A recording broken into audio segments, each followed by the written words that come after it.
from economic perspective, when you talk of GDP decline, you talk of unemployment, you talk of rising poverty, you talk of lockdown. So these are all economic issues.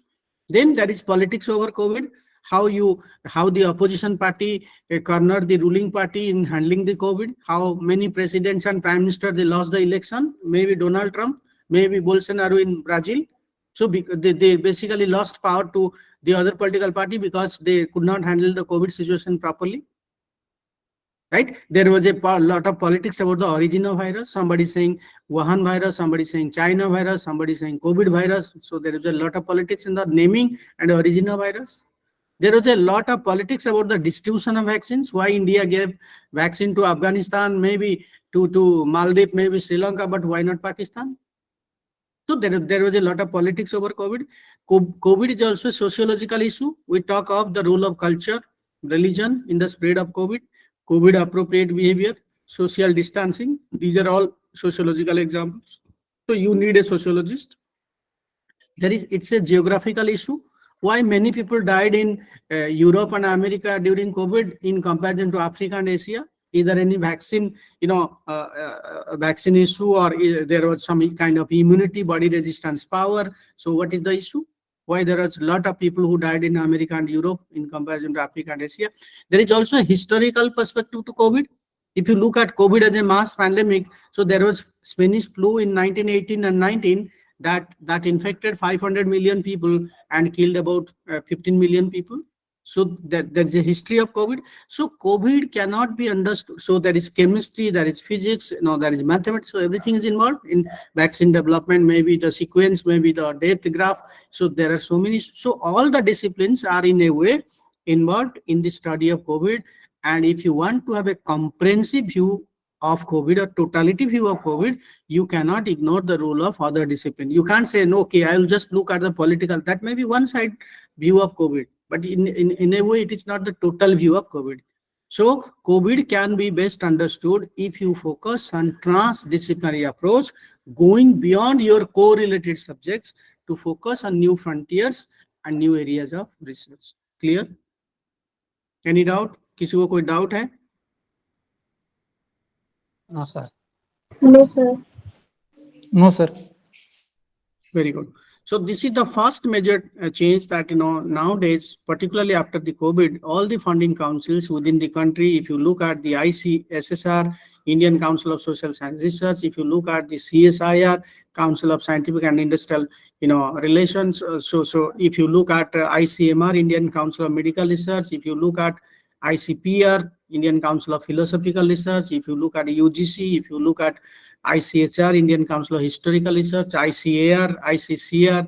So many funding councils are there, not just within the country, rather those who are located also in foreign countries, all are focusing or all are shifting their focus from purely multidisciplinary research to transdisciplinary research, right? So this is a first major development. Whenever you think of funding, whenever you think of applying, please understand that this is their priority and your research proposal should be oriented towards this goal, right? So now they encourage not individual researcher, but you should constitute a team of researchers belonging to different disciplinary backgrounds and focus on a topic that is truly transdisciplinary and that can produce a comprehensive or totality of knowledge, or which is the best example of unity of knowledge. So there is a unity of knowledge producers. You can't, okay, I'm a political scientist, so my forte is different. He's a natural. Nowadays, you need natural science people's knowledge, health science people knowledge, medical science people knowledge, humanities knowledge to develop ideas, to develop theories, to develop concepts, right? So this is the first change. The second is the shift from small data to big data. Right. The second major change in the arena of research is the shift from small data to big data. Now, earlier when we did research, or why don't you show your faces? It would be better if you, just unmute your video, mute your audio, but unmute your video so that we can have a lively interaction. It's not that I should look at the computer screen and talk to you. So please unmute your videos. There is no problem in it, right? So I was saying that, if you look at the nature of data and the method of collecting data. So earlier the data collection method was different. nature of data was different. You moved from household to collect data. You have to take the consent of the people who provided data.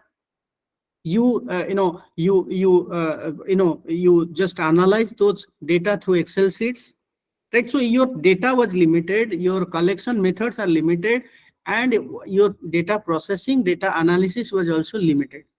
Now we are talking of big data. What is this big data?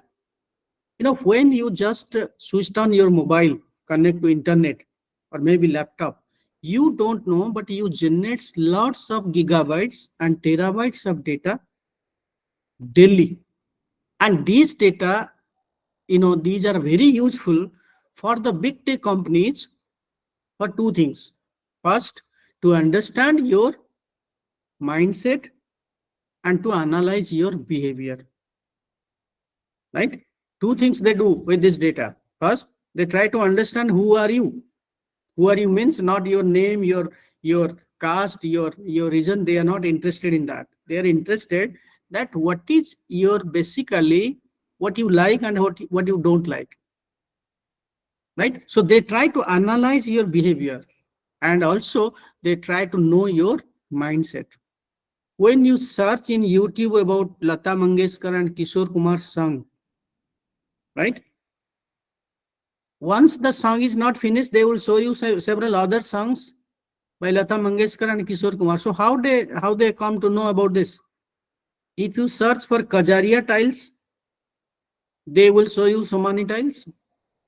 If you look at Indian, Air India flight, they will show you Vistara, Indigo. How they come to know about this? Consumer preference and interest. They Artificial intelligence.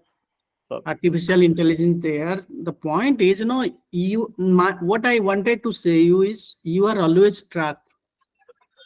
Everybody is looking at you. Maybe silently, maybe you don't know. You have this Alexa, or you have Siri in your house. Okay, you have Siri or Alexa in your house. When somebody knocks the door, somebody comes to your gate, you say, Alexa, please open the gate. Alexa knows who are you. Are you a bearded person? You are beard. You are clean shaven person. You are a Hindu. You are a Muslim. You are a male. You are a female. You are a kid. You say, Alexa, please, start some slokas from Bhagavad Gita. Alexa knows that you are a Hindu. You so, or you ask Alexa or Siri that, I want to listen some verses from Quran. So Alexa knows you are a Muslim. You remember about Pegasus, how Pegasus software was installed in the mobiles of so many VIPs in India, and how each of their activities was monitored. Right? So you are tracked now. Like the BSNL ad connecting India, so you are connected with everyone.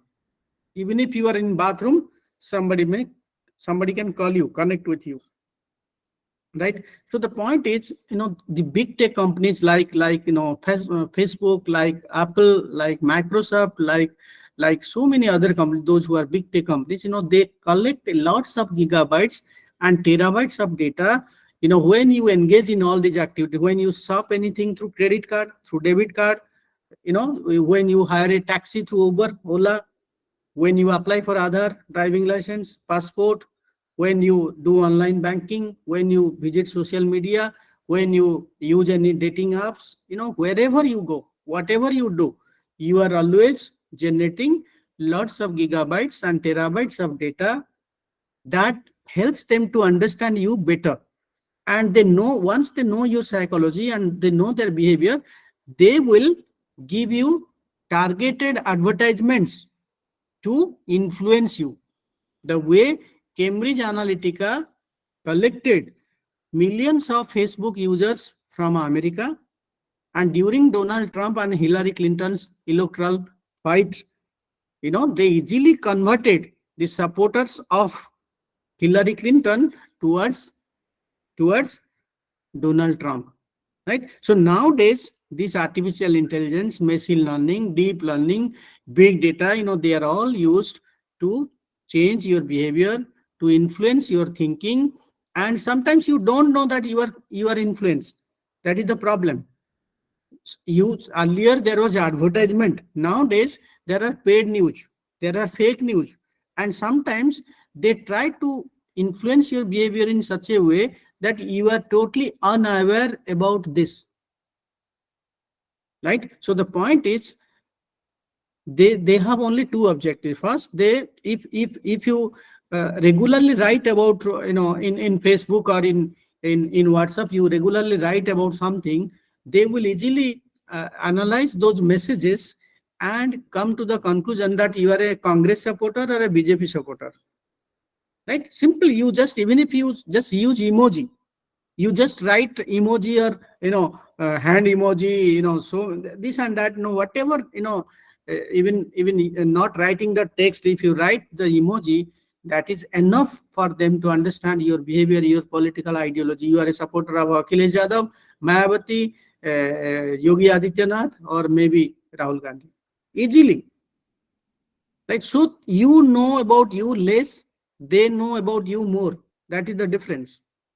Right? Earlier, you collected information from others with their consent. Now you are generating information and you are giving your information without anybody asking you. So you are, you don't know that you are leaving a lot of, when you go for a photocopy, the photocopy machine takes the soft copy image of your passport, your date of birth, your certificate, whatever you photocopied, there is a soft copy, right? And nowadays you get lots of telephone calls that you take loan, you take credit card. How they come to know about all this information? Because there are people who are giving money to those kind of people, and they are giving this information to them with a price. So you think that, okay, I paid 1 rupees per page or 50 paise per page for copy, so my job is over. But he will get only, the money you provided, that is not enough. He is getting money from other ways, by giving your data, by giving your information.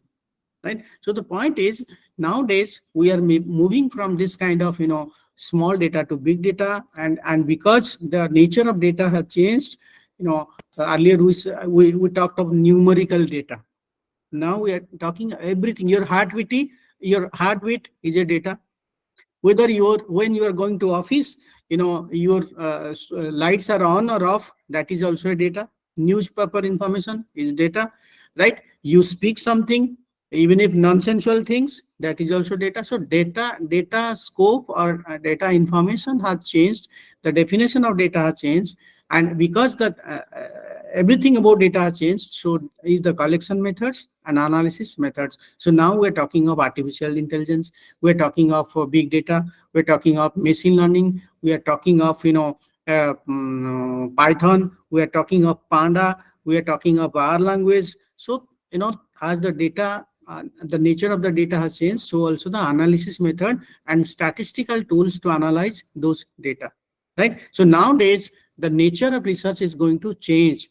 It's not the way you did research. Maybe after 10 years, 15 years, you'll see there is no need of probability.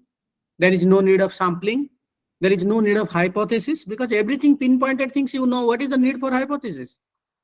Everything about, every person, because those who have Aadhaar, they are all connected with the Government of India. So Government of India can send you a message just by giving the telephone number, what you have given in the Aadhaar, and they will just directly reach at you. What is the need for sampling? You got it? So things are going to drastically change in future, at least in the area of research. And this is one major development which you cannot ignore. All this, it's going to influence the way you do research, you did research, and that is the priority of all funding councils now. Right? समझ में आ रहा है? जी sir Yes, sir. Yes, sir. Yes Sir. Hindi English का कोई चक्कर तो नहीं है ना? No sir There is- Bilingual, sir. No, sir. But हाँ, बोलो. It's fine, sir.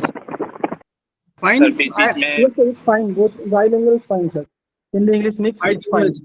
थोड़ा थोड़ा कर लेता हूँ. Bilingual, sir. मैं बाइलिंगुअल कोशिश करता हूँ, बट बिग डेटा का कोई बाइलिंगुअल नहीं है। बिग डेटा का मतलब थोड़ा सा ये हिंदी का प्रयोग कर। Okay sir. थोड़ा सा सर थोड़ा सा बीच में हिंदी का भी। चलिए चलिए okay okay, I will keep that in mind. ठीक है, मतलब मैं बहुत ही सिंपल इंग्लिश में बोल रहा हूँ, कोई बहुत ज्यादा डिफिकल्ट नहीं है, मतलब एनीवे मैं फिर थोड़ा सा कोशिश करता हूँ, हिंदी में थोड़ा थोड़ा बोल दूंगा। ठीक है, so the third major change is the focus from only teaching to teaching and research. ठीक है, पहले हम क्या करते थे, खाली टीचिंग सर, के एक ऊपर मिनट। फोकस। यस सर नमस्ते सर। पहले नमस्ते। सर, इन ये प्रॉब्लम तो मतलब सब जानते हैं, पर क्यों ऐसा किया जाता है गवर्नमेंट के द्वारा कि मतलब आपका बैंकिंग अकाउंट या हर चीज आपके मोबाइल नंबर से जुड़ा होना चाहिए, आपके आधार नंबर से जुड़ा होना, हर चीज तो गवर्नमेंट भी कोशिश कर रही है कि सबका मतलब बिल्कुल ही अटैच हो उससे। तो सारी इन्फॉर्मेशन तो ऑलरेडी गूगल या हर चीज उस पे पहुंच जा रही है, एआई इंटेलिजेंस पे पहुंच जा रही है। तो इससे कैसे बचा जाए सर? इससे बचा कैसे जाए वो एक अलग चीज है, ये करना जरूरी है। कई लोग क्या करते थे, 50 बैंक अकाउंट खोलते थे, सारे में पैसे डालते थे, इनकम टैक्स को चूना लगाते थे। ठीक है ना, जी अभी आधार में जुड़ गया, आपका कितना अकाउंट है, everything is there in their eyes, तो आप उससे बच नहीं सकते हो। पैन, जब आप देखोगे कोई भी ट्रांजैक्शन, अभी मैं कोई लेक्चर दे रहा हूँ आप लोगों को, उसकी जो भी पैसा वो देंगे सबको सब पैन कार्ड आपको जी देना पड़ता है, उससे वो 10% डिडक्ट करते हैं, बाकी आप 23% आप जब इनकम टैक्स रिफंड भरोगे तब दोगे। So everything is now connected. तो कई बार चीटिंग जो लोग करते थे, technology has help them to escape from this. ठीक है, वो चीटिंग फिटिंग आजकल कोई नहीं कर सकता। आपको जो पैसा मिलेगा, सैलरी आपको कितना मिला, आपकी पैन कार्ड है, आपकी बैंक अकाउंट है, एवरीथिंग इज लिंक्ड विद आधार, तो ये सब कुछ पता चल जाएगा। But anyway, I agree with you that there are problems, but to Yeah. address those problems, the government has formulated a law called Personal Data Protection Law. जी जी तो आपकी consent, अगर आपका कोई, जैसे आप फेसबुक यूज करते हो, आप व्हाट्सएप यूज करते हो, आप लोग कहते हैं मैं फ्रीली यूज करता हूं, मैं तो उसके लिए कोई पैसा नहीं दे रहा हूं, but those companies, how these companies they are rising they are getting richer and richer, कैसे उनको हो रहा है? आप तो फ्री में करते हो, वो पैसे कमाते कहां से? इसी चीज से कमाते हैं, जो डेटा जो आप यूज करते हो, जो छाप आप छोड़ देते हो, तो they sell it, they get most of the revenue from advertisement.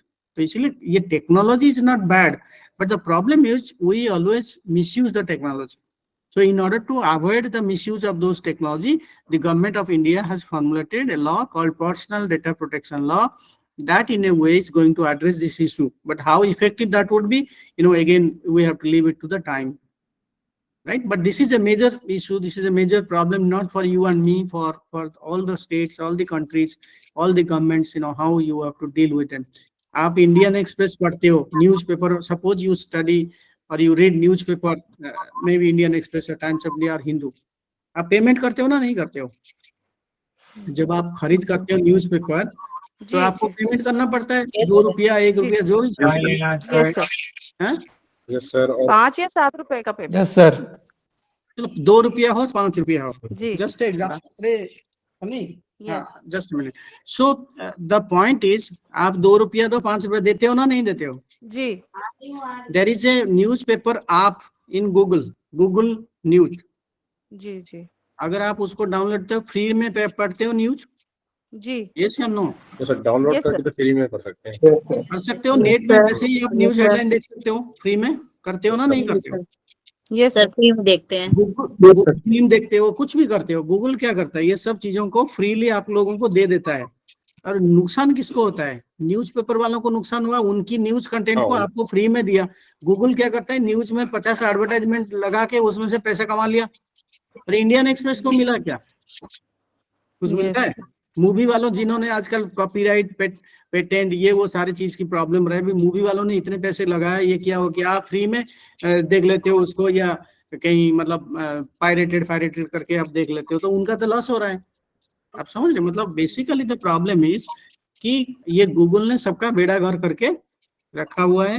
आपको फ्रीली सब चीज जो देता है, it's not so free. They are getting a lot of revenue out of the advertisements, out of the news content, they sell you. Sir ऐसी sir mail ID में भी होता है कि अभी मेल आईडी बनाओ, कितने मेल आते हैं।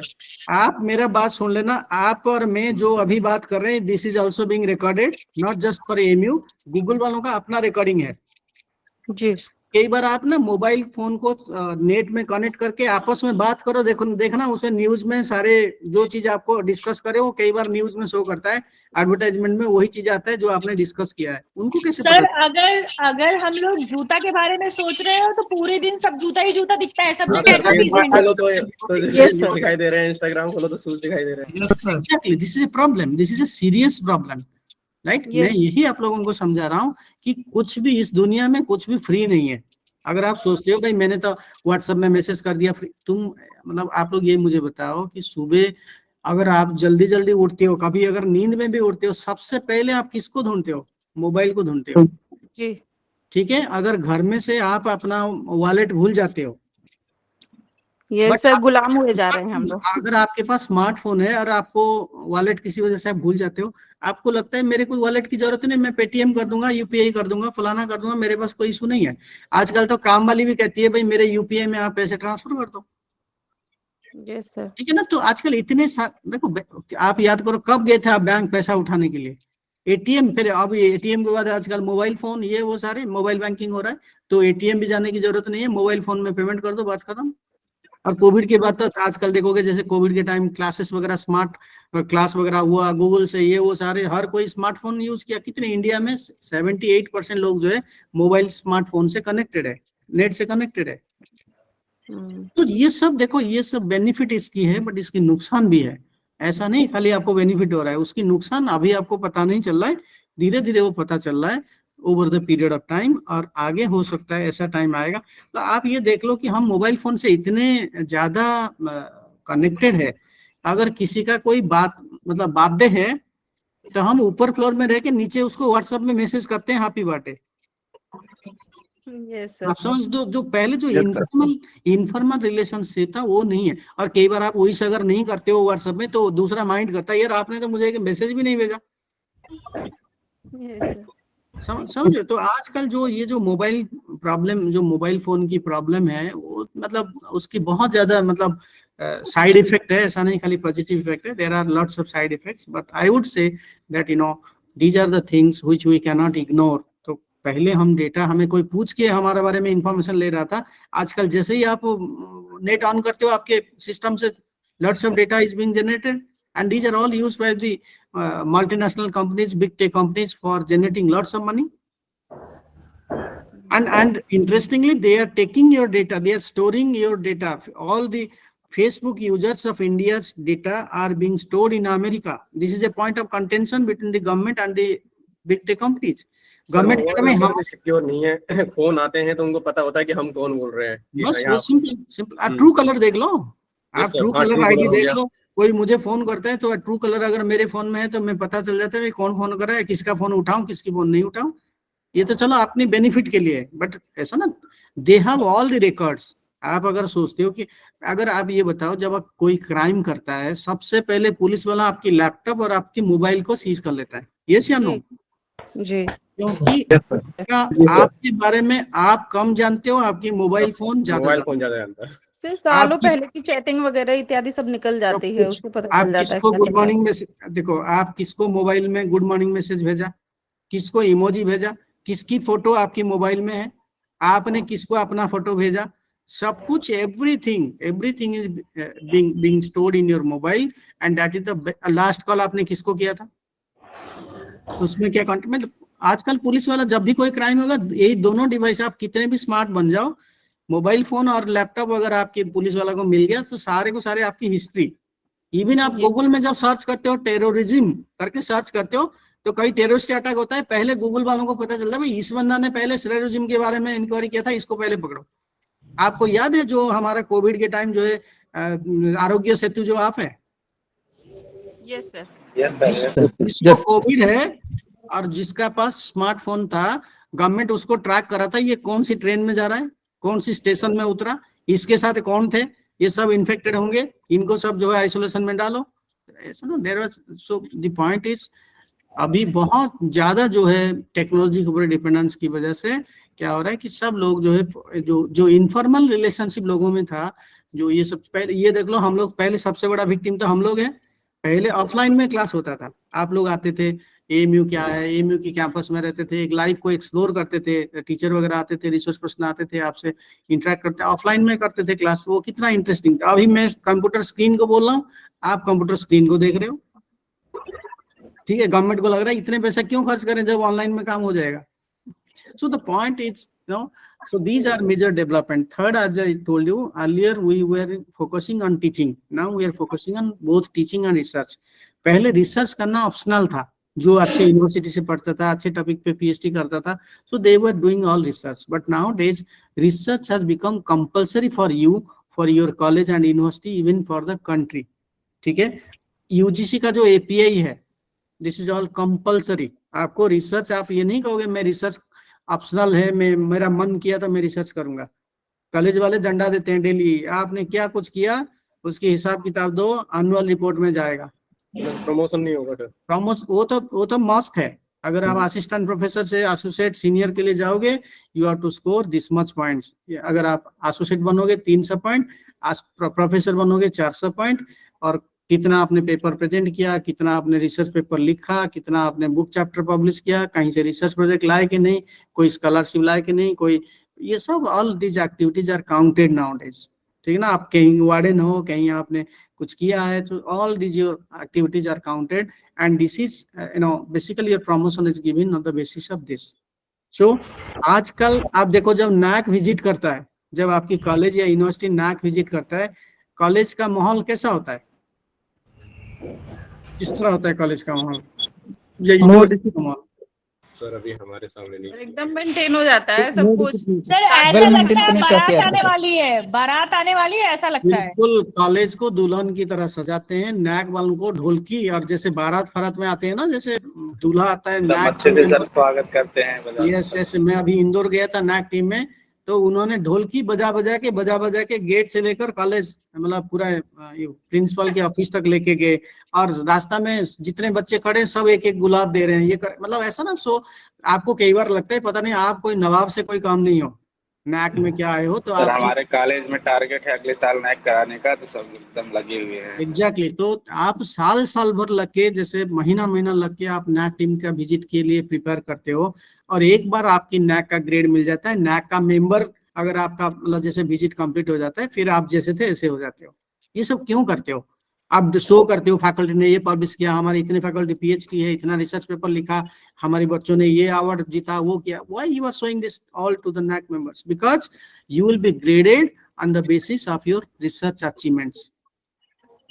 ठीक है। और एक बार आपको अच्छे ग्रेड मिल गया, so that impresses the government, that impresses the students, that impresses the faculties, that impresses the parents, और आपको अच्छे खास पैसा भी मिलता है। अगर आपको A++ मिला, you get different grants from the government, आप बूस्ट करते हो। हमारी कॉलेज देखो A++ है, which is a rare achievement for any college.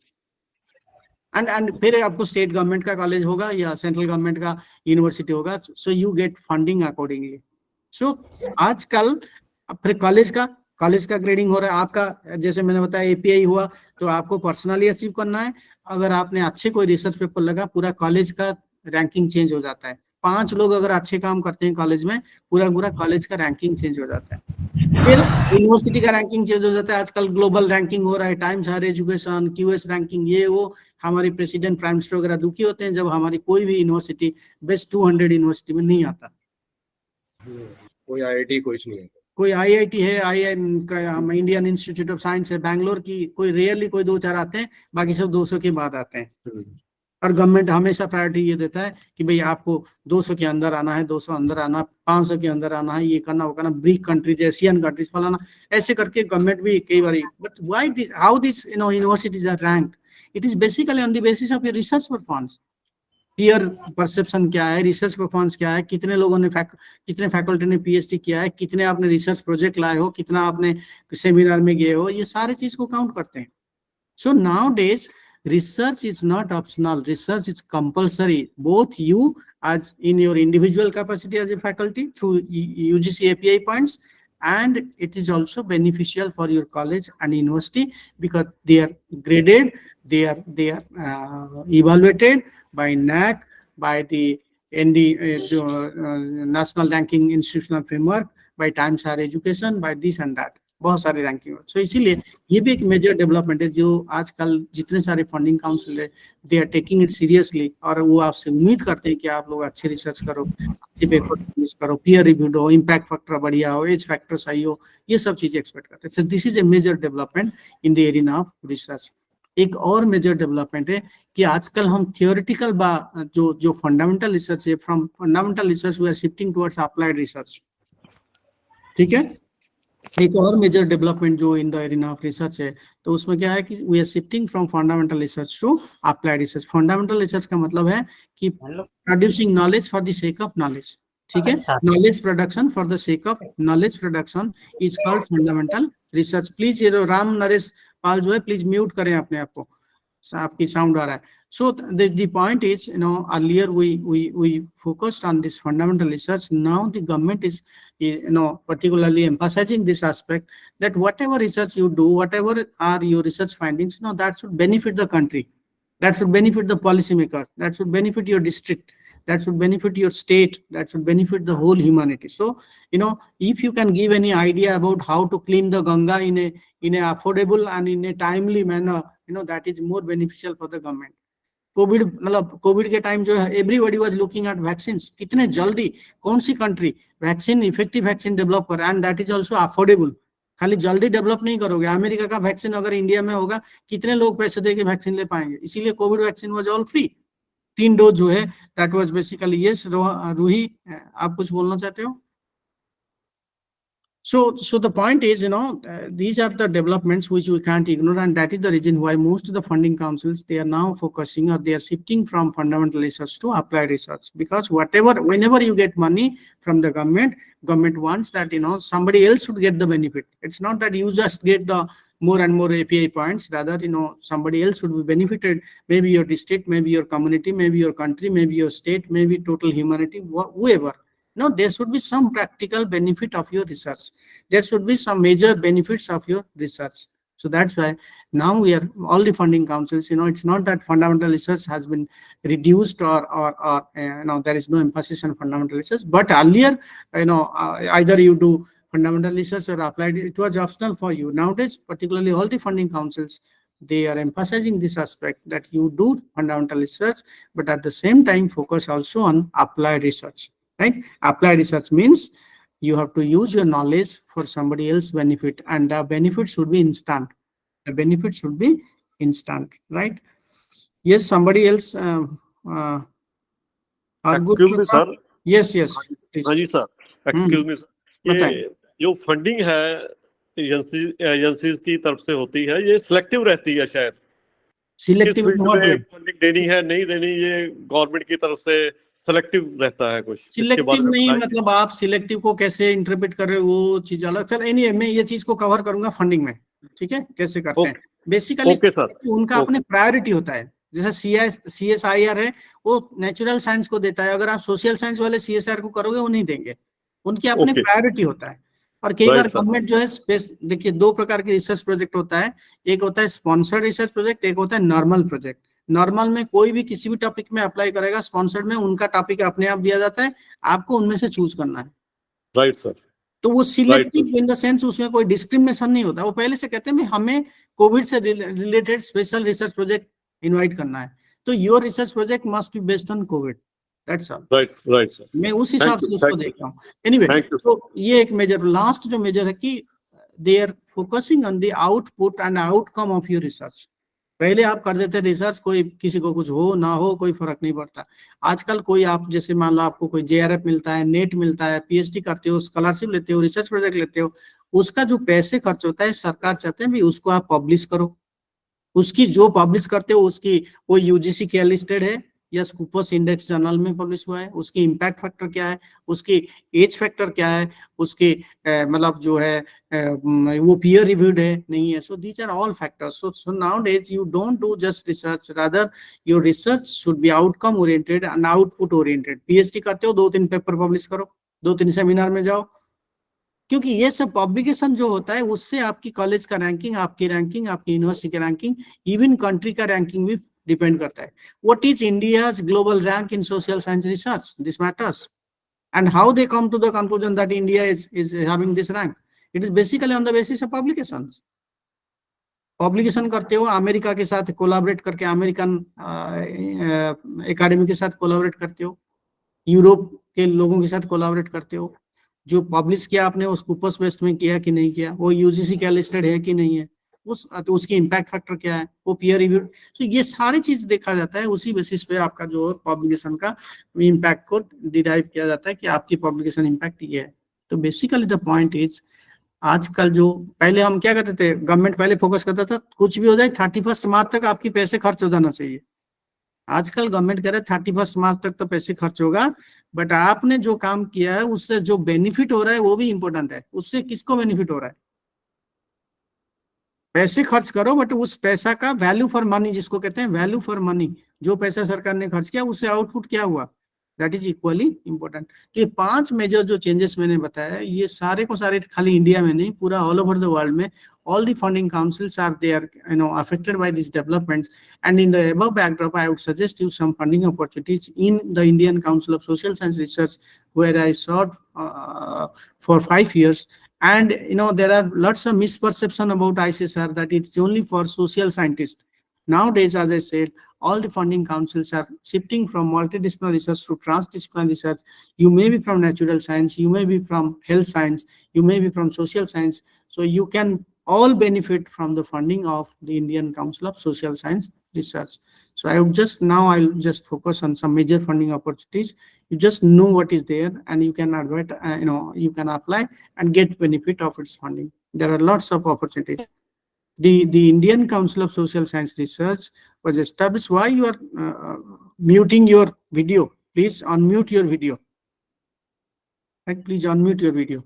So nowadays you will find that the funding the Indian Council of Social Science Research was established in the year 1969 for 2 purposes. The initial purpose was to promote social science research and to fund social science research. Nowadays, as I said, all the focus of these funding councils, maybe they are CSIR, maybe they are ICSSR, or maybe they are ICAR. So all funding councils are now shifting towards multidisciplinary research to transdisciplinary research. So anybody can apply and get the benefit, even if you are not from social science, right? So there are some major fundings and programs. The first is the research project. The first major funding opportunity available in ICSR for all faculties and scholars is the research project.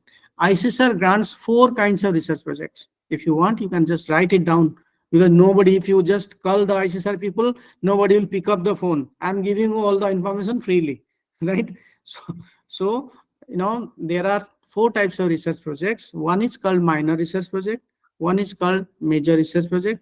The third is called collaborative research project. And the fourth is called international collaborative research projects, right? So how many? 4. Minor, major, Collaborative. international collaborative research project, right? International collaborative research project.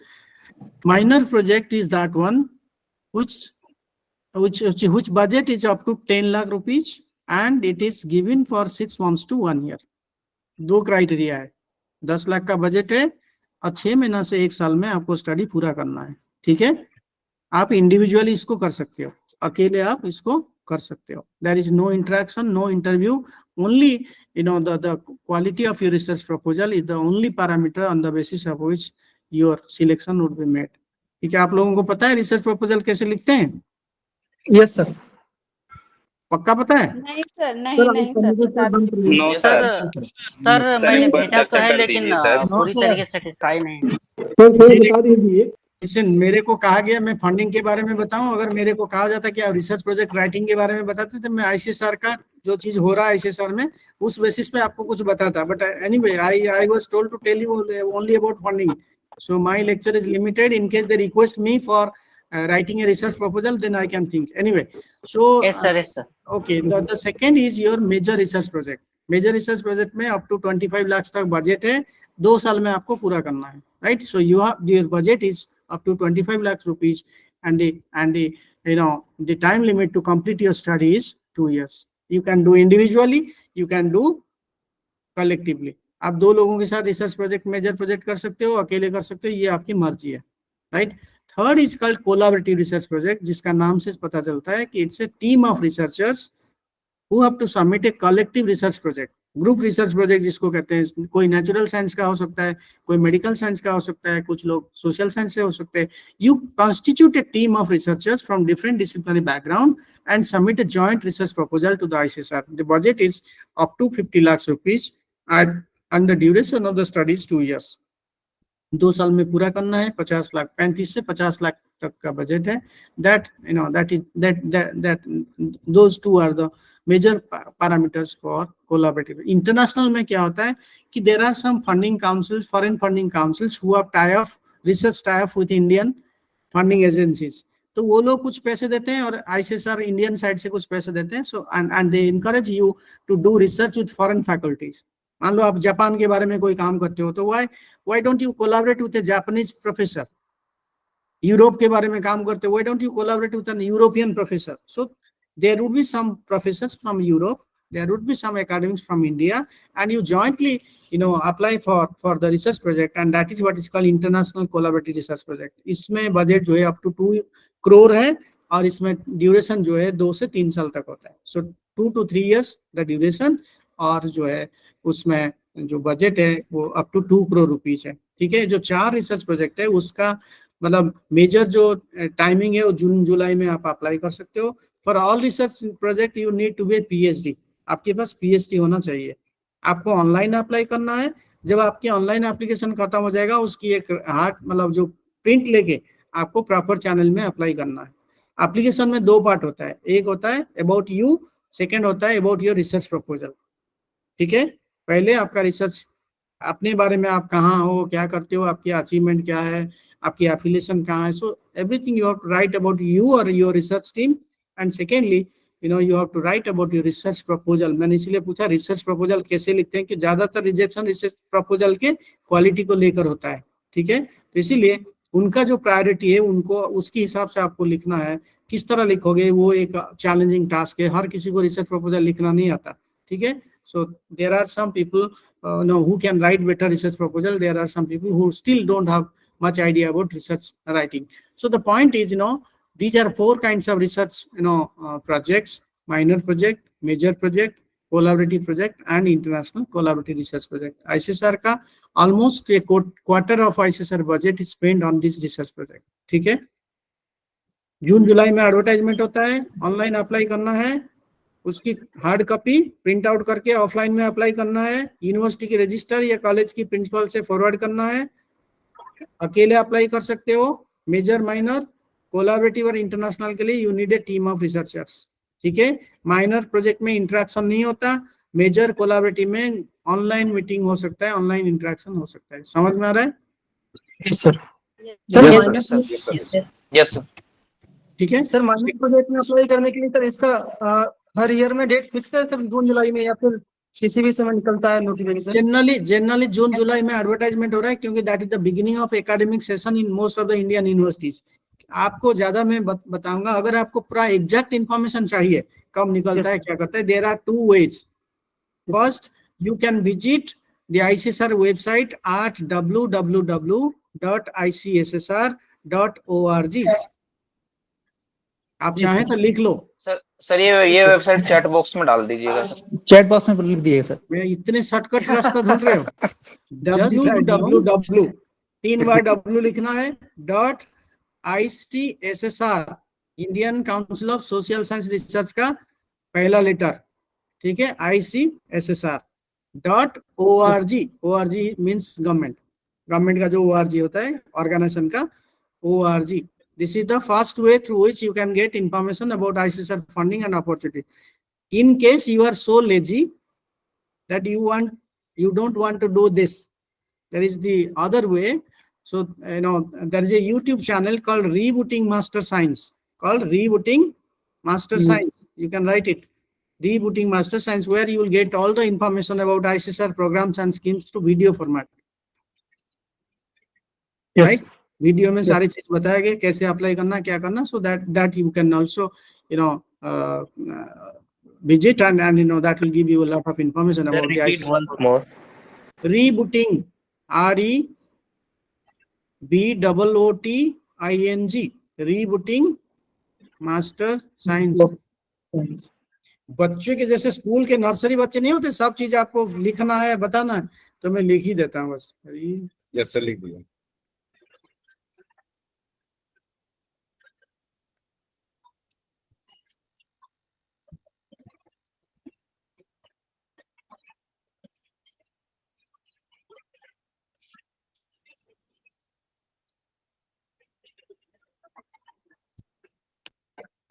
Okay sir, हो गया। www.issr.org, right? So these are the two sources you can find information about the ICSR and its programs and schemes. Okay, so yeah, so I have just written that in the chat box. So now these are the information. So the next major funding given by the ICSR is called fellowships, different kinds of fellowships.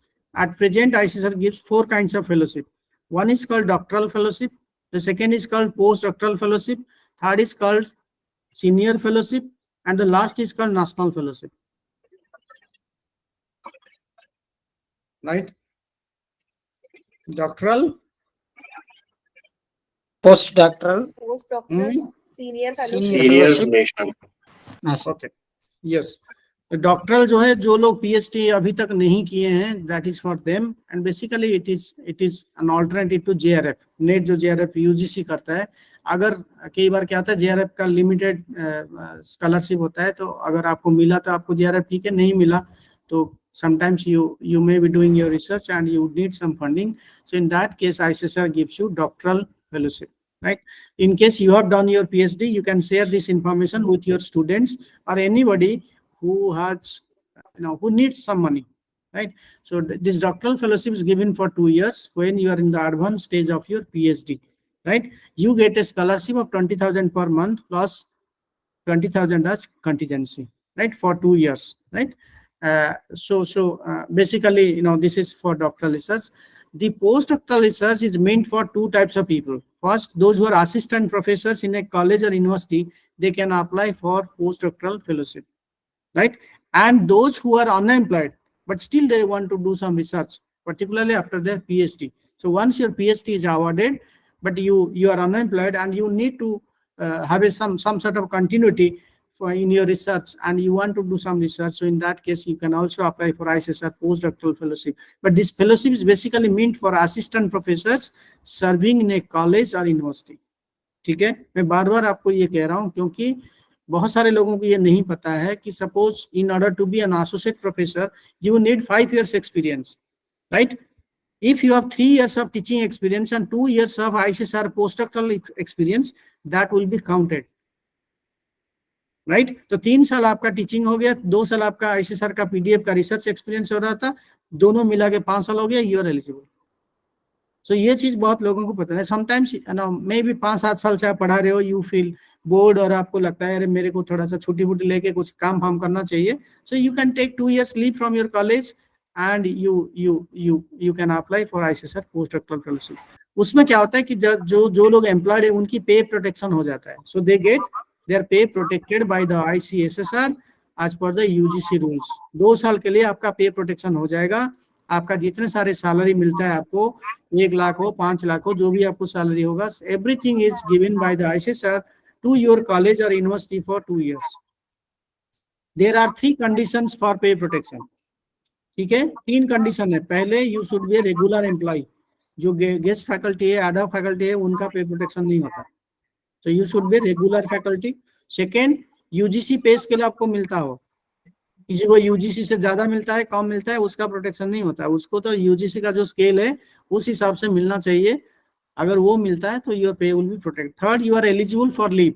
2 साल आपको छुट्टी लेके research करना है, ऐसा नहीं teaching के साथ साथ आप बैठ के रिसर्च करोगे। In case you are a fellowship holder, you have to take 2 year leave from your college and you can do your research in any Indian university you like. कहीं पे भी जा सकते हो, सारा भारत में किसी भी यूनिवर्सिटी में आप कर सकते हो, 2 साल के लिए स्टडी कर सकते हो। Your pay, your allowances, everything is borne by the ICSSR for 2 years, ठीक है? उसको छोड़ के ICSR आपको कंटीजेंसी ग्रांट देता है PDF के लिए पीडीएफ के लिए 50,000 का जो है स्टडी ग्रांट, मतलब जो कंटीजेंसी ग्रांट मिलता है। In addition to that you get all your pay protected. और आपको जैसे बताया, आपकी सीनियरिटी, आपकी इंक्रीमेंट, आपकी पे, आपकी जॉब, ये सब कुछ प्रोटेक्टेड होता है। ठीक है, आपको 2 साल में जैसे आप आओगे कोई आपको निकाल देगा, वो सब चीज का प्रॉब्लम नहीं है। Your principal has to give in writing to the ICSR that you will be relieved from your duties for 2 years, and once you come back they will take you again, and everything is as per the UGC। तो आपको डरने की कोई tension है नहीं, क्योंकि वो सब UGC रूल को सब लोग फॉलो करते हैं।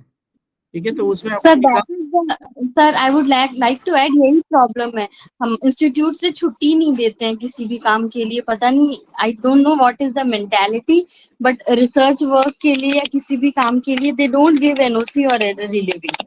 उसमें 2-3 कारण हो सकता है। एक तो हो सकता है बहुत सारे लोग जेलस होते हैं कि भाई आपको कुछ मिल गया, उनको तो कुछ मिला नहीं। ठीक है ना, सर, प्रोग्राम के लिए नहीं मिल सर, रहा है। यही सबसे बड़ी चीज होती है सर। इंसान का जो नेचर आप सब जानते हो, एवरीबॉडी नोज इट, कि भाई ऐसा ना, जेलसी का कोई सोल्यूशन है नहीं। भाई आपको नहीं मिला, आप क्योंकि आप नालायक थे, आपको नहीं मिला, मेरे को अगर मिला तो मैं लायक हूँ, तो वो basically it's a problem. Second problem है, कॉलेज में बहुत लिमिटेड लोग काम करते हैं, मतलब 10-12 में, हम अभी कोई गवर्नमेंट कॉलेज गए थे, वहाँ 12 लोग टोटली काम कर रहे हैं और 1000 बच्चे हैं।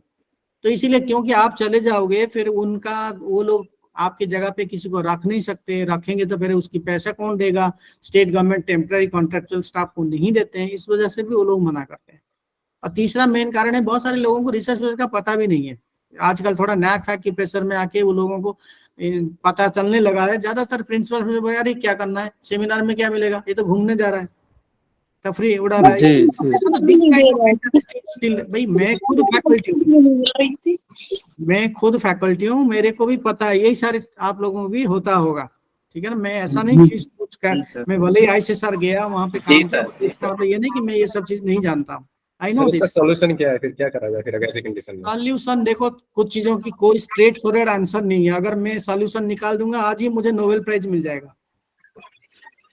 ठीक है ना, इसकी कोई सॉल्यूशन नहीं है। आप प्यार से मोहब्बत से बात करके अपनी बात को मनवा सकते हो, बस यही सॉल्यूशन है। प्यार से कर सकते हो। कॉलेज में वो कहते हैं पानी में रह के मगरमच्छ से वो करना, भाई आप प्रिंसिपल के साथ पंगा लोगे तो फिर वो आपको परेशान करेगा, हर चीज में आपको ये करेगा। तो थोड़ा सा प्यार मोहब्बत से कर सकते हो, बता सकते हो कि आप थोड़ा कन्विंस करो। आजकल NAC की रिक्वायरमेंट है, NAC टीम हमारे कॉलेज में आने वाला है, वो देखते हैं कि फेलोशिप किसको मिला है, रिसर्च प्रोजेक्ट आप कहाँ से लाओगे जब हम लोग नहीं जाएंगे। थोड़ा उनको उस हिसाब से कन्विंस करो, थोड़ा ऐसा ना diplomatically, you have to be a little diplomat. थोड़ा सा उस हिसाब से, आप गलत भी नहीं बोल रहे हो, बट अपनी बात को आप अगर सही से रखोगे, मेरे ख्याल में कोई प्रॉब्लम नहीं होना चाहिए। कई बार मैं जो ICSR में था, तो हम लोग यूनिवर्सिटी का वाइस चांसलर को फोन करते थे, रजिस्ट्रार को फोन करते थे कि भाई आप पैसा तो ICSR दे दिया, आपने क्यों अभी तक स्कॉलर को रिलीज नहीं किया? वो क्या करते थे, हम स्कॉलरशिप दे रहे थे, वो साल भर उसको पैसा रिलीज नहीं कर रहे थे। उस पैसे में वो किसी को सैलरी देते थे, कॉलेज का यूनिवर्सिटी का कोई काम करते थे। उनको लगता था भाई ICSR को पता नहीं है। तो आजकल तो PFMS सिस्टम हो गया, पैसा जाता है, पूरा सेपरेट अकाउंट होना है, पब्लिक फाइनेंस मैनेजमेंट सिस्टम के अंदर अकाउंट ट्रैकिंग होता है। जैसे मैंने बिग डेटा के टाइम बताया था, आपके अकाउंट में पैसा डिपॉजिट हुआ कि नहीं, ये ICSR को पता चल जाता है। और वो पैसे को आपने कब उठाया वो भी पता चलता है, आपने उसमें क्या खर्च किया वो भी पता चल जाता है। ठीक है ना, तो आजकल आप किसी को बेवकूफ नहीं बना सकते हो, ना बनाना चाहिए। मतलब गवर्नमेंट पैसा दे रहा है, ठीक है, गवर्नमेंट पैसा दे रहा है, वो अपना रूल रेगुलेशन है, but I would suggest you to convince principal या मैनेजमेंट के लोगों को। आप बता सकते हो कि भाई ICSR जो है एक सेंट्रल एजुकेशन मिनिस्ट्री का एक ऑटोनोमस बॉडी है, उसकी फेलोशिप मिलना कोई आसान बात नहीं है, हर किसी को नहीं मिलता। अगर मेरे को आप करते हो तो this will also add to your NAC ranking, college की रेपुटेशन बढ़ेगा, वो सब चीजों के बेसिस पे आप कर सकते हो। बट मैंने बताया भाई जेलसी का कोई सोल्यूशन नहीं है। सर आपने भी जो नहीं ये बताया कि जो कंटीजेंसी मिलती है उसमें 50,000 मिलती है, 50,000 रुपए मिलती है, तो ये पर ईयर होती है या पर ईयर 25,000 50,000 साल का। ठीक है, उसको छोड़ के आपको यू गेट ऑल योर पे वगैरह जो भी आपको 1.5-2 लाख जितने भी सैलरी आपका बनेगा, so you get as per the government rule, उसमें कोई इशू नहीं होती है। सर डार्ट फेलोशिप होती है सर एक, वो जर्मनी का होता है। तो जर्मनी के बारे में कुछ ऐसा ना, मैं एक तो खत्म कर लूं, नहीं तो अपना टाइम तो खत्म हो जाएगा, फिर ये भी नहीं हो पाएगा। आपको लगता है मेरे पास इंफॉर्मेशन की कमी नहीं है, बट एक लेक्चर में मैं पूरा सारे आपको स्टार्टर भी खिलाऊं, लंच भी खिलाऊं, डिनर भी खिलाऊं, वो नहीं हो सकता। मतलब ठीक है ना। सर ये फोन नंबर प्रोवाइड करवा दीजिएगा। फोन नंबर मैं किसी को नहीं देता, क्योंकि फिर वो मेरे पीछे पड़ जाते हैं कि सर आईसीएसआर में ये काम नहीं हो पा रहा है, वो जी, काम मेल जी। आईडी तो ठीक रहेगा sir. Sir email ID sir. Email ID, but ऐसा ना आप लोग फिर एक बार मैं दे देता हूँ, फिर मेरा पीछा नहीं छोड़ते, कहीं आईसीएसआर में को अप्लाई करता है, मेरा जी फोन नहीं पकड़ रहे हैं, मैं क्या करूँ, ये करूँ, फिर मेरे को परेशान करते हैं। Anyway I will give you my email address, that can I do, but Yes, sir. आपको टेलीफोन नंबर मैं नहीं दूंगा। एनीवे तो ये मतलब जो है फेलोशिप है, जैसे पोस्ट डॉक्टरल फेलोशिप 2 साल का है जैसे मैंने बताया, और जनरली पीएचडी आपकी अवॉर्डेड होनी चाहिए, और 2 साल का आपको एक एक्सपेरिमेंट करना चाहिए। रिसर्च अगर आपने पीएचडी जल्दी में कर लिया या पता नहीं था, बहुत अच्छे से नहीं किया, 2 साल का छुट्टी लो, जाके करो ना, सरकार आपको पैसे दे रहे हैं, आपको क्या किस चीज की प्रॉब्लम है। और छुट्टी बुट्टी का देखो, आपको कन्विंस करना पड़ेगा, उसके लिए मेरे पास कोई हाँ मैंने पीएचडी में पहले ज्वाइन कर लिया था, मेरी 5 साल कंप्लीट होने वाली है, पीएचडी जमा करना है, पर टाइम नहीं मिल पा रहा है। तो क्या अभी ज्वाइनिंग को 2.5 साल हुआ, 2 साल हुआ है, 2 साल प्लस तीसरा चल रहा है सर। तो क्या हमें कोई किसी तरह की कोई छुट्टी नहीं मिल सकती? यूजीसी का है एकेडमिक लीव, आप एकेडमिक लीव के लिए अप्लाई करो। तो सर अभी पीएचडी हमारी करने के ज्वाइनिंग लिए सर पीएचडी हम पहले से एनरोल ज्वाइनिंग हैं। 3 साल listen, की बहुत सारे रेजिडेंसी पीरियड चाहिए। लेकिन बहुत कंफ्यूजन है। प्रोबेशन कंफर्म होने के बाद आप ले सकते हो छुट्टी। आपकी प्रोबेशन कंफर्म हो गई? सर 2 साल हो गया। प्रोबेशन कंफर्म हो गई। This is my question. कई बार कई जगह पे 1 साल का है, कई जगह पे 2 साल। सर अभी लेटर नहीं दिया है परमानेंट कॉलेज लेटर से। मिल रहा है हमारे मैं कॉलेज तो अगर प्रॉब्लम सुनूंगा हमारी लेक्चर के, पूरा दिन खत्म हो जाएगा, प्रॉब्लम सॉल्व नहीं होगा। मैं सिंपल आपको कह रहा हूँ कि अगर आपकी प्रोबेशन कंफर्म हो गया तो you can apply for academic leave to finish your PhD. ये तो यूजीसी का रूल है, और आपकी कॉलेज आपका यूनिवर्सिटी को उसको मानना है। बट आपको यूजीसी का वेबसाइट विजिट करके वो रूल को लेके आना है, उसको कॉलेज का प्रिंसिपल या मैनेजमेंट वालों को दिखाना है कि आज पर द यूजीसी रूल ये चीज है, और मेरे को पीएचडी कंप्लीट करने के लिए टाइम दिया जाए बस। ठीक है। तो एनीवे जो पीडीएफ है उसमें जैसे मैंने बताया, एक थर्ड होता है सीनियर फेलोशिप। अगर आप कॉलेज या यूनिवर्सिटी में एसोसिएट प्रोफेसर हो या अनएम्प्लॉयड भी हो तो आपको सीनियर फेलोशिप मिलता है, जिसके लिए आपको आईसीएसआर की तरफ से 45,000 का स्कॉलरशिप मिलता है, 40,000 का कॉन्टीजेंसी मिलता है। अगर आप रेगुलरली एम्प्लॉयड हो, आप सारे पे प्रोटेक्शन हो जाता है। तो ये जो है generally associate professor and above को होता है। पीएचडी का एज लिमिट जो है 40 है, बीबीएफ का एज लिमिट 45 है, और सीनियर फेलोशिप का एज लिमिट जो है 45 से 60 है। ठीक है। तो ये सब है, और इससे 5 साल का रिलैक्सेशन है रिजर्वेशन कैटेगरी में जो लोग आते हैं, so they can get 5 year relaxation. तो पीएचडी और पीडीएफ आप किसी सुपरवाइजर के अंडर करोगे। सीनियर फेलोशिप और नेशनल फेलोशिप आप इंडिपेंडेंटली कर सकते हो। ठीक है, अपने आप कर सकते हो, कोई इशू नहीं, कहीं पे कर सकते हो। थ्रू आउट द कंट्री आप कहीं पे अपना फेलोशिप लेके काम कर सकते हो। नेशनल फेलोशिप जो है सीनियर लोगों को दिया था जो 70 के बाद है, इसीलिए मैं आप लोगों को नहीं बता रहा हूँ। तो 3 फेलोशिप के ऊपर बेसिकली आपको कंसंट्रेट करना है। One is called doctoral fellowship, second is called post doctoral, third is called senior fellowship. सारे फेलोशिप 2 साल का है, और सब फुल टाइम फेलोशिप है। आपको लीव लेके करना है, ऐसा नहीं आप टीचिंग के साथ साथ ये चीज कर सकते हो। थर्ड जो मेजर ग्रांट है आईसीएसआर का, that is called international grant. International grant, जिसमें 3 प्रकार का ग्रांट दिया जाता है। One grant is given for presenting A paper in an international seminar in A foreign country. ठीक है, अगर आपको पेपर प्रेजेंट करना है, जो आजकल यूजीसी का क्रेडिबिलिटी है, एपीआई में काउंट होता है, इंटरनेशनल सेमिनार का 10 मार्क है। तो अगर आपको किसी इंटरनेशनल सेमिनार में जाना है और उसके लिए आपको ग्रांट चाहिए, तो you can apply to ICSR for fund. ठीक है। दूसरा होता है कि अगर आपने ऐसा कोई टॉपिक पे काम करते हो, पीएचडी कर रहे हो, कोई फेलोशिप कर रहे हो, for which you need to go to a foreign country to collect data, तो आप उसका डेटा कलेक्शन ग्रांट के लिए अप्लाई कर सकते हो। तीसरा है कि ICSR has a tie up with 14 research foreign funding research councils.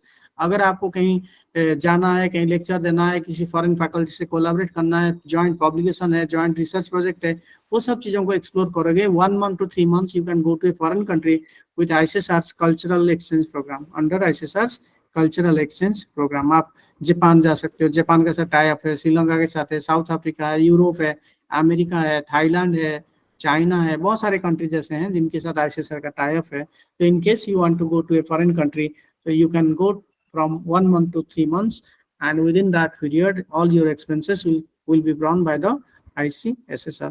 So paper presentation के लिए जा सकते हो, डेटा कलेक्शन के लिए जा सकते हो। वैसे इंटरनेशनल फैकल्टी के साथ कोलैबोरेट करके फ्यूचर में कोई रिसर्च प्रोजेक्ट या पब्लिकेशन अगर आप एक्सप्लोर करते हो तो वो भी आप कर सकते हो।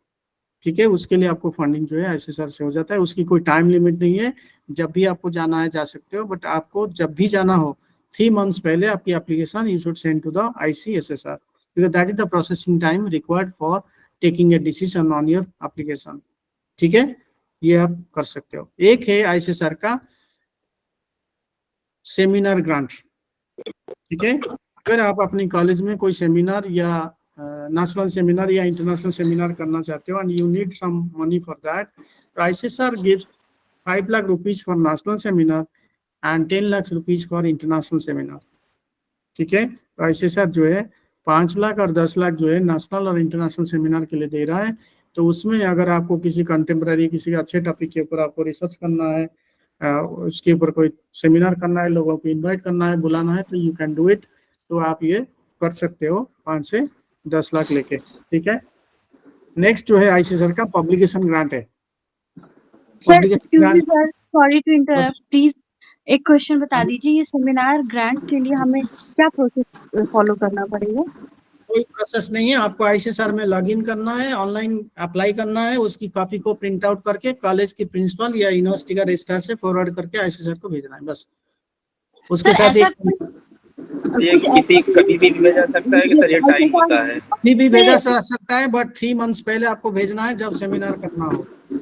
अच्छा, और ये जो आपने बताया था data collection and foreign visit के लिए भी सिंपली एक एप्लीकेशन है?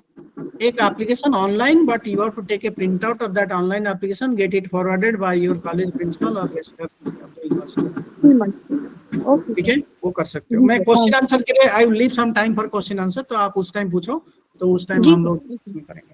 तो जो एक और पब्लिकेशन ग्रांट में बताया था, एक ग्रांट और होता है that is called publication grant. अगर आप कोई रेफरेंस बुक पब्लिश करना चाहते हो, किसी रिसर्च के बारे में कोई बुक वगैरह पब्लिश करोगे, तो आईसीएसआर उसके लिए 50,000 लमसम रुपीज देता है to get your work publish by standard publishing house. अगर आपको किसी अच्छे पब्लिशर की तलाश है तो उसमें आईसीएसआर हेल्प कर सकता है। अगर उसको कोई पैसे की जरूरत है, उसको भी आईसीएसआर अप टू 50,000 तक दे सकता है। उससे आपकी रिसर्च बुक जो है, मान लो आपने पीएचडी थीसिस को आपने थोड़ा बहुत अपडेट कर लिया, उसको पब्लिश करना चाहते हो, या आपने कोई रिसर्च प्रोजेक्ट का रिपोर्ट को पब्लिश करना चाहते हो, स्कॉलरशिप रिपोर्ट को पब्लिश करना चाहते हो, या कोई सेमिनार किया उसकी प्रोसीडिंग्स को पब्लिश करना चाहते हो, for that you can apply to ICSR. कोई टाइम लिमिट नहीं है, जब मन करे तब अप्लाई करना, but if you want a decision you have to apply 3 months before you know the decision. ठीक है, 3 महीना पहले आपको जो है अप्लाई करना पड़ेगा। तो last is called capacity building programme, training and capacity building programme. आप अपनी यूनिवर्सिटी में पीएचडी स्टूडेंट्स के लिए रिसर्च मेथोडोलॉजी वर्कशॉप ऑर्गेनाइज कर सकते हो, या फैकल्टी के लिए फैकल्टी डेवलपमेंट प्रोग्राम जैसे तुम लोग अटेंड कर रहे हो, ऐसे इस तरह भी अपनी यूनिवर्सिटी में ऑर्गेनाइज करोगे। आईसीएसआर उसके लिए 5.5 लाख देता है फॉर रिसर्च मेथोडोलॉजी कोर्स और 8 लाख देता है फॉर फैकल्टी डेवलपमेंट प्रोग्राम। तो आप अपनी यूनिवर्सिटी में वो चीज को ऑर्गेनाइज करके आईसीएसआर से पैसे ले सकते हो। कोई डेडलाइन नहीं है, जब मन करे तब अप्लाई करना। 3 months का कंडीशन यहाँ पे। ट्रेनिंग के लिए कितना है सर? ट्रेनिंग के लिए, टीचर्स का ट्रेनिंग के लिए 8 लाख, पीएचडी स्टूडेंट्स के लिए 5.5 लाख। जी, आप अपने आप को म्यूट करो। सो यू नो ये जो चीज है, जैसे मैंने बताया कि फैकल्टी डेवलपमेंट प्रोग्राम आप ऑर्गेनाइज कर सकते हो। उसके लिए 10 दिन का होता है research methodology workshop for PhD students, और 12 डेज के लिए होता है for faculty development programme. For all this programmes you are funded by the ICSSR, तो आपको अप्लाई करना है। ठीक है, अगर ये जितने सारे चीज मैंने बताया जो फंडिंग है, तो ये कोई लिमिटेड नहीं है खाली सोशल साइंटिस्ट के लिए। रिसर्च प्रोजेक्ट वगैरह आप जैसे मिल के दूसरे फैकल्टी के साथ, दूसरे रिसर्चर के साथ आप ज्वाइंटली कर सकते हो, फॉरेन फैकल्टी के साथ मिलके कर सकते हो। कुछ का टाइमलाइन है, कुछ का टाइमलाइन नहीं है, फ्रीली आप कभी भी अप्लाई कर सकते हो। बट कहने मतलब कि पहले जैसे लोग सोचते थे कि नहीं ICSR is only meant for social science, आजकल वो नहीं है। Anybody can apply and get the benefit. ठीक है, अभी मैं यहीं पे स्टॉप करूंगा, हमारे पास थोड़ा टाइम और है। इन case you have any specific question please ask me 1 by 1। ठीक है, जब एक कोई पूछ रहा है प्लीज दूसरे लोग म्यूट रहो। यस बताए, जिनको पूछना है बताइए 1 by 1। बताएं शैलेश। सर आप अपना क्वेश्चन बताइए शैलेश। मुझे सर लगता है नेटवर्क इशू आ रहा है, नेटवर्क इशू आ रहा है, अभी बाद में पूछ लेंगे सर। ठीक है। नेक्स्ट अशोक गुप्ता बताइए। सर ये पूछ रहे थे कि जो ICCR का सेमिनार ग्रांट है उसमें सर प्रपोजल भेजने के लिए PhD वगैरह होना जरूरी है सर? नहीं नहीं नहीं, उसके लिए नहीं, PhD सिर्फ आपको रिसर्च प्रोजेक्ट के लिए चाहिए। सेमिनार के लिए सर कुछ सेमिनार के लिए आप कॉन्ट्रेक्चुअल फैकल्टी हो तो भी कर सकते हो, रेगुलर फैकल्टी हो तो भी कर सकते हो, बिना PhD तो भी कर सकते हो। सेमिनार के लिए वो कंडीशन नहीं है, वो तो एक टेम्पररी 2-3 दिन का इवेंट मैनेजमेंट है, उसमें आपको PhD की क्या जरूरत है। बट रिसर्च अगर करनी है तो आपको उसके लिए PhD चाहिए। डिम्पल बताएं। जी, PhD के लिए सर कितने दिन की लीव ले सकते हैं इस समय? 2 साल मैक्सिमम 2 इयर्स। जैसे अभी मेरी कंप्लीट होने वाली है PhD, तो मतलब इधर 2 साल अभी हमारा हुआ है, ये प्रोबेशन पीरियड पूरा हुआ है, तो इसके बाद भी हम 2 साल ले सकते हैं सर? जब आपकी कंप्लीट हो गया तो आप 2 साल क्यों लोगे? 2 साल लेके भी बोर हो जाओगे, इससे नहीं बढ़िया। मतलब है, काम है सर अभी कुछ, पर उतना टाइम हमारे पास नहीं है, तो 1 महीने 2 महीने मिनिमम कितने दिन ले सकते हैं सर? 1-2 महीना नहीं होता, मैक्सिमम 2 इयर्स होता है। आपको 2 साल में करना है। अगर आप 1 साल में करके कॉलेज को लिखोगे मेरा काम हो गया, I want to join back, तो वो कर सकते हो। सर मिनिमम कुछ नहीं है, 1-2 महीने नहीं ले सकते सर? ऐसे तो आप पर्सनल छुट्टी ले लो, समर वैकेशन में काम कर लो, वो तो वैसे ही 2 महीना कॉलेज बंद रहता है। पर्सनल छुट्टी भी आपका होता है, वो भी ले लो। 2 महीना के लिए PhD का कोई फेलोशिप नहीं होता है। आपको 2 साल के लिए पहले अप्रूव करना पड़ेगा, ठीक है। अगर आपका पहले हो गया तो आपको कॉलेज को लिख के फिर you can come back. Okay sir, thank you. Jitendra Kumar बताएं। सर अगर थीसिस से सर अगर हमने सारे रिसर्च पेपर जो चैप्टर्स बनाए थे वो पब्लिश कर दिए हैं, तो अगर हम थीसिस को पब्लिश करना चाहें तो थीसिस को कर सकते हैं सर, या बिना टेस्ट के मॉडिफिकेशन से करना होगा? अगर कर सकते हैं तो नहीं, और फिर रिपीटेशन होगा, तो जो चीज आपने ऑलरेडी पब्लिश कर दिया उसको दोबारा पब्लिश करने का कोई सेंस नहीं बनता, वैसे भी वो अनएथिकल है। अगर आप उसको अपडेट करके कोई नया चीज है, कोई नया इंफॉर्मेशन है, उसको आप इंक्लूड करके कुछ करोगे तो हो सकता है वो एक अलग बात है। जी सर। और सर एक क्वेश्चन और सर, जो हमारे मास्टर्स स्टूडेंट होते हैं, BSc के स्टूडेंट होते हैं, उनके लिए कोई रिसर्च स्कॉलरशिप ग्रांट? नहीं, सिर्फ मिनिमम PhD से स्टार्ट होता है स्कॉलरशिप, उससे नीचे नहीं। Thank you sir. MA का स्टूडेंट जो है JRF वगैरह दे सकते हैं। Yes sir. बट जो रिसर्च, जो एक्चुअली रिसर्च है, स्टार्ट्स फ्रॉम PhD। बताइए, और किसी का कुछ है तो बताइए। यस सर, मुझे एक चीज पूछनी थी। बताएं आलिया, बताएं। सर मैंने PhD कंप्लीट कर लिए, तो अगर मैं अपनी थीसिस को पब्लिश करवाना चाहूँ, तो मैं एजुकेशन डिपार्टमेंट से हूँ, तो थीसिस ICSR उसको सेलेक्ट करने के लिए मतलब कुछ स्ट्रीम या टॉपिक देखती है, या उसका कुछ क्राइटेरिया होता है, या मतलब मैं जानना चाहती पहले हूँ। आपको जो है ICSR का विजिट करना पड़ेगा वेबसाइट, वहाँ पे जो पब्लिकेशन का जो इन्फॉर्मेशन है वो आपको फिलअप करना पड़ेगा, और अपना थीसिस का एब्स्ट्रैक्ट आपको देना पड़ेगा। अगर वो एब्स्ट्रैक्ट पब्लिशर को सही लगता है, उनका एक रिव्यू पैनल होता है, अगर उनका रिव्यू में आपका एब्स्ट्रैक्ट सही होता है, then they will ask for complete manuscript. Okay sir. अगर वो मैन्युस्क्रिप्ट अच्छा है, क्वालिटी अच्छा है, तो हो सकता है पब्लिश हो जाए। सर और अभी जो सर जितेंद्र सर ने पूछा था कि अगर उसमें से हम लोगों ने 1-2 पेपर पब्लिश करवा लिया है, तो उस पार्ट को रिमूव करना पड़ेगा? नहीं, नॉट एग्जैक्टली रिमूव, मतलब जो आपने किया है उस मतलब थोड़ा उसको और एक्सपांड करो। अगर आपने कुछ चीज को पब्लिक से सेम ना रखे, कुछ चीजों को और एक्सपांड कर सकते हो आप। हाँ, डेटा वगैरह कुछ इस डेटा तरह से। वगैरह अपडेट कर लो, एक्सपांड कर लो, थोड़ा उसको रिफाइन करो। सेम चीज को करोगे तो उससे क्या क्रेडिबिलिटी मिलेगा? जी, okay sir, understood, thank you sir. ठीक है। और sir I have a one query. बताएं। Sir, suppose I am going to conduct a research, planning a research proposal with my university, I am from CUG and some other university. So these things are possible in ICSSR? Yes, it is possible. Not only possible, it is also encouraged कि आप अलग जगह से अलग अलग faculty वगैरह लोगों के साथ मिलके काम कर सकते हो, जो प्योरली कोलैबोरेटिव रिसर्च प्रोजेक्ट जैसे मैंने बताया। So it's an example of collaborative research. आप दूसरों के साथ मिलके, दूसरे कॉलेज, दूसरे फैकल्टी के साथ मिलके आप ये कर सकते हो। सर दूसरी यूनिवर्सिटी से हो, दूसरे सब्जेक्ट हो, सेम कॉलेज का अलग अलग डिपार्टमेंट का हो, दूसरे यूनिवर्सिटीज का अलग अलग फैकल्टी हो, अलग अलग, इट्स नॉट ए प्रॉब्लम। आपके answer yes. Okay, thank you sir, thank you sir बताएं बताएं। सर जैसे हम लोग रिसर्च प्रपोजल भेजते हैं तो क्या वो उस बेसिस पे भी डिनाई हो सकता है कि हमारे पास उतना इंफ्रास्ट्रक्चर या नहीं, इक्विपमेंट? वो चीज को नहीं देखते, मतलब ये इंफ्रास्ट्रक्चर है कि नहीं, कॉलेज है तो मिनिमम तो होगा, दूसरा कि आपको फील्ड ट्रिप में भी जाना है, तो वो सब चीज नहीं देखते। ये देखते हैं क्वालिटी ऑफ द रिसर्च। आपने जो रिसर्च प्रपोजल लिखा है उसकी क्वालिटी क्या है, how you have written the research proposal, वो मेन क्राइटेरिया है। इसलिए मैंने शुरू में आप लोगों को पूछा कि आप लोगों को पता है कि रिसर्च प्रपोजल कैसे लिखते हैं, ठीक है ना। That is the only criteria on the basis of which you have to submit the research proposal, and they are taking a decision or they will take a decision on the basis of the research proposal you have submitted। बस कैसे करना है वो तो आपको देखना है, आपको छुट्टी लेके जाना है, फील्ड ट्रिप में जाना है, ऑनलाइन काम करना है, ऑफलाइन करना है, वो तो that you have to decide. Sir जैसे मैं zoology फील्ड से हूँ तो हम लोग का सेल कल्चर पे काम होता है, एनिमल्स पे काम होता है, तो कॉलेजेस में एनिमल हाउस की फैसिलिटी नहीं होती है, सेल कल्चर की आप एनडीआरआई चले जा सकते हो, कहीं फील्ड ट्रिप में जाओ ना, रिसर्च प्रोजेक्ट में आपको तो फील्ड ट्रिप का बेनिफिट है ना। आप 2 महीना छुट्टी लेके चले जाओ, फील्ड ट्रिप में चले जाओ, फील्ड ट्रिप के लिए अलग सा पैसा भी मिलता है, तो आप एनडीआरआई चले जाओ, कहीं और चले जाओ जहाँ पे आपको, आपने आइडेंटिफाई, जब रिसर्च प्रपोजल लिखोगे तब आपको आइडेंटिफाई करना है where you will get the data. तो आप उस टाइम लिखोगे मेरे को एनडीआरआई जाना है, मेरे को फलाना जाना है, जो लाइफ स्टॉक है उनका स्टडी करना है, तो आप वो सारे प्रपोजल दोगे, and there is a separate budget in the research project for field trip. तो आप पैसे लेके जाओ, आराम से डेटा कलेक्ट करो, कोई प्रॉब्लम नहीं है। सर मेरे को सर 2 साल जॉब करते हुए हो गया है और मेरा प्रोफेशन पीरियड भी कंप्लीट हो गया है और पीएचडी थीसिस भी मेरी सबमिट है। तो सर अगर मैं चाहूँ, अगर मुझे पोस्ट डॉक करना है, तो आपने कहा था कि जैसे कि आप लीव ले सकते हो, तो 3 साल अगर होता है तो 3 साल में ले सकते हो, तो अगले 3 साल नहीं, सारे आईसीएसआर का सारे फेलोशिप 2 साल के लिए होता है, तो 2 साल आप लीव लेके जा सकते हो।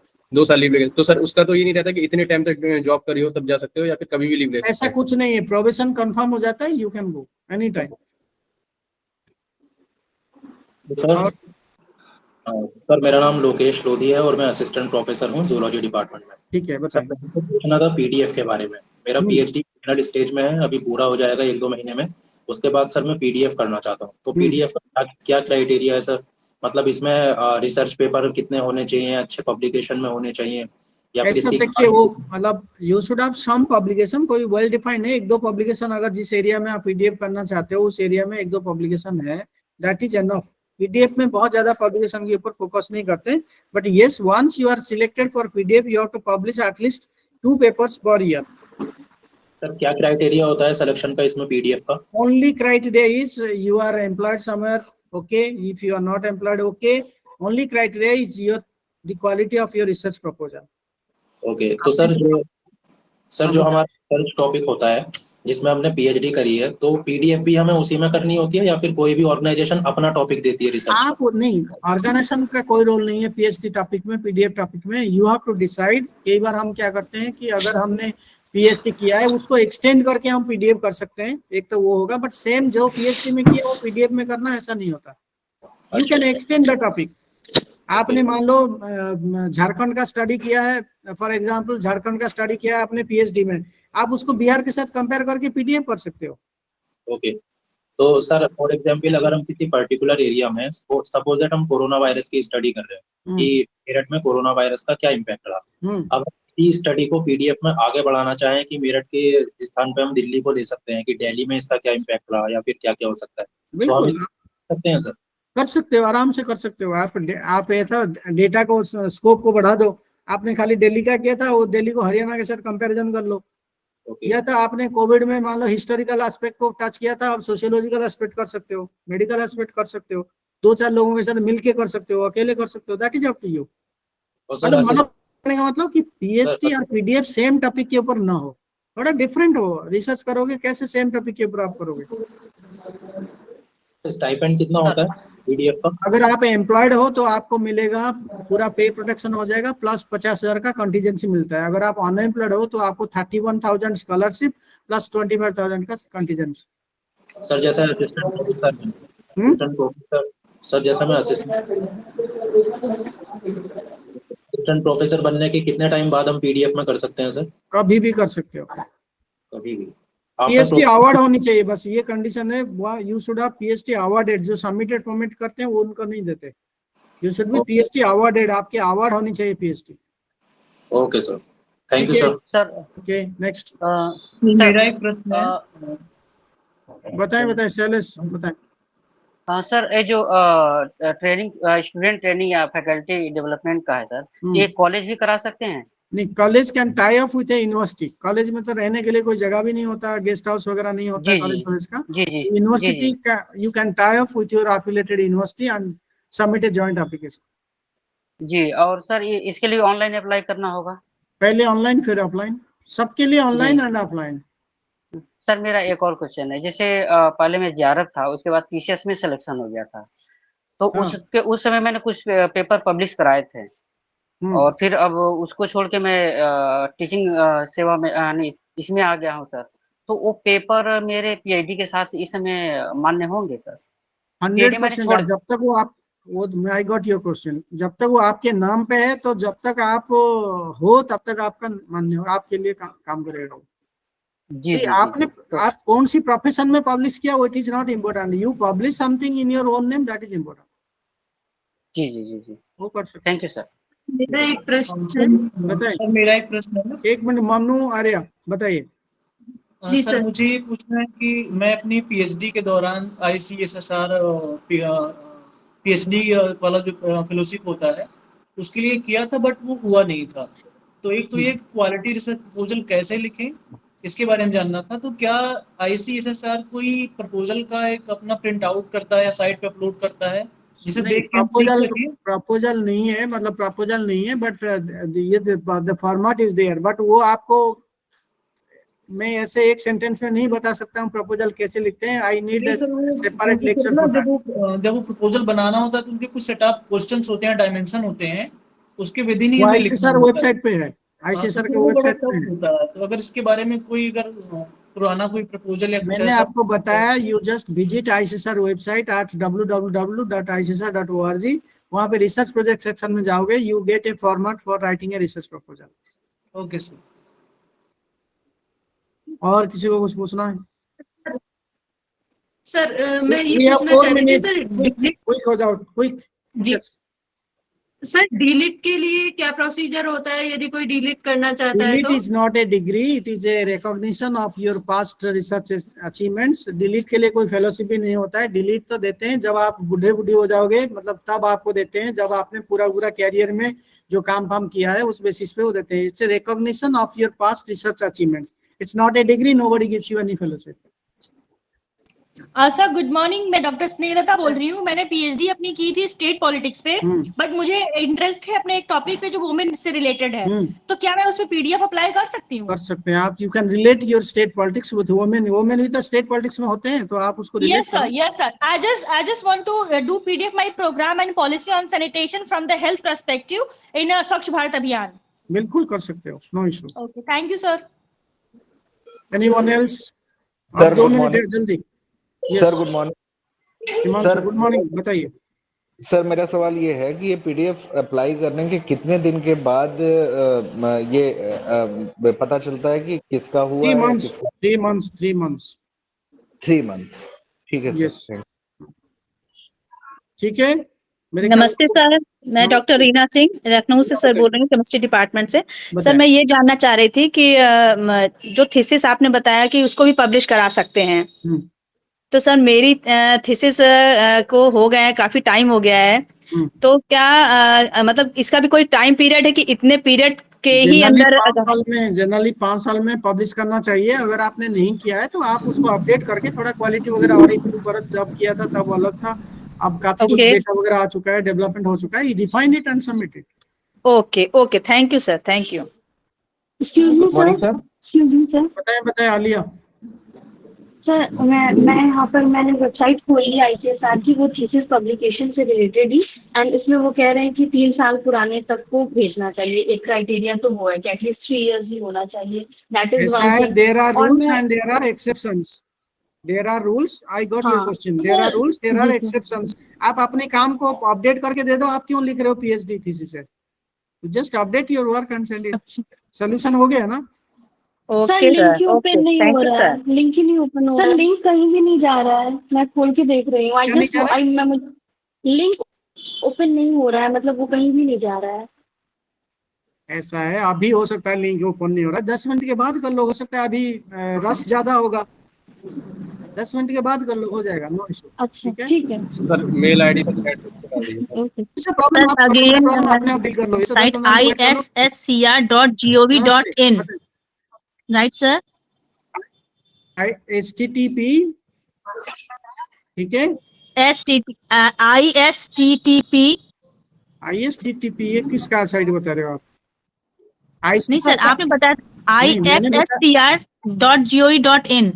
ICSSR, पहले आप ध्यान से सुनो और वही लिखो, www, आप सिंपली गूगल में सर्च कर लो Indian council of social science research, वो ले लेगा वहाँ पे। Okay okay sir, okay, thank you sir. Sir एक मेल, सर अपनी mail ID sir chat box में डाल दीजिए। मेल आईडी चलो ठीक है, मैं लिख देता हूँ। Thank you sir. आप लोगों को समझ में आया सब? जी thank you sir, thank you sir.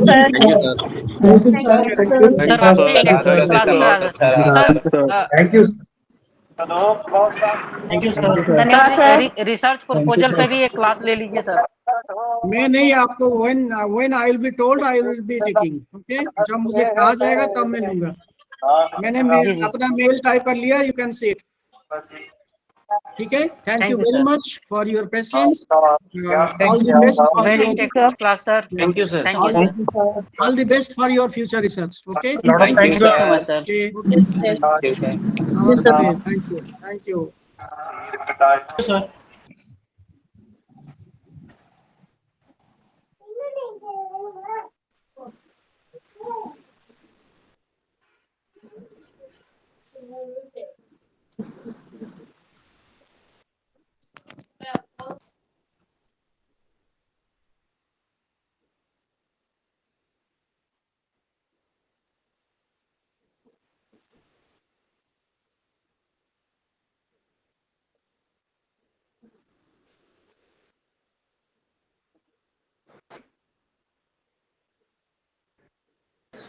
Sir मैं आप लोगों से एक बात कहना चाहती हूँ, मुझे कोई सुन रहा है क्या?